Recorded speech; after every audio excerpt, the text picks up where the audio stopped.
Naman ang flood monitoring sa Metro Manila. Bakausap natin si MMDA Chairman Francis Tolentino. Chairman, good morning. Ay, magandang umaga po, Igan. Magandang umaga sa inyo mga taga-subaybay. Anong obserbasyon nyo dito sa naging baha sa Metro Manila ngayon, Chairman? Meron tayong mga bago na hindi dati wala sa radar natin. Kagaya po yung sa Parañaque kahapon. Yung hindi binabaha dati. Opo, yung okay. pag-apaw noong Villanueva Creek sa Parañaque. At saka yung kagabi, meron po tayong, yung last na baha po natin kagabi ay yung sa may Sapote. Dahil apektado po ng tubig galing sa Cavite. Ito po yung Sapote tramo dito sa may Alabang Sapote Road na nag-subside siguro mga alas 9. So, yung mga perennially flooded areas natin, madali naman pong mag-subside. Huwag lang po magtama yung lakas ng ulan at magsumabay sa high tide. Opo. Pero kahapon parang kakaiba rin yata yung ibinagsak na ulan, ano, Chairman?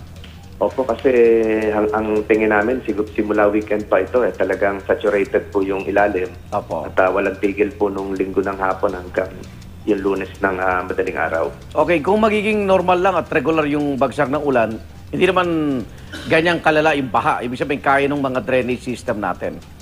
Kaya po, basta meron pong meron pong pahinga. Pero yung tuloy-tuloy talaga, yun po yung medyo iniinda natin, lalong-lalo na po yung mga tiga Marikina area sa tuloy-tuloy po. Galing yung boso-boso po yung tubig. Okay. Pero bukod sa Arpapat, ilang pang lugar, like dito sa May Araneta, parang sa pag-iikot ng GMA News, parang nausabra na, bawas naman yung basura, Chairman, di ba?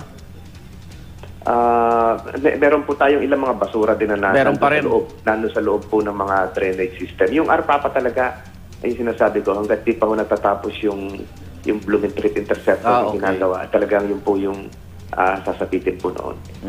So, kailangan maghanda na yung ating mga kababayan dahil talagang pag ganitong habagat, ganyan yung makikita natin, Chairman. Parang ganun po. Pero kaya naman pong maibsan. Kagaya po nung ginawa natin, may mga bago tayong makinaryang ginamit na kinalat po natin sa 8 areas pa. Kagaya ng Espanya para madaanan po ang mga lansangan. Parang kahapon nga, meron kayong kinalat na floating, parang pumping station? Pangalawang beses pa lang natin ginamit yan, yung sa kay Maring at nahabagat at itong kay Odette na habagat. So, effective naman siya?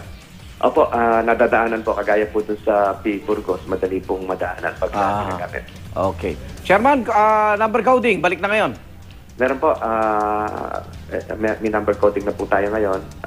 Normal na po yung pagbalik ng EDBRT.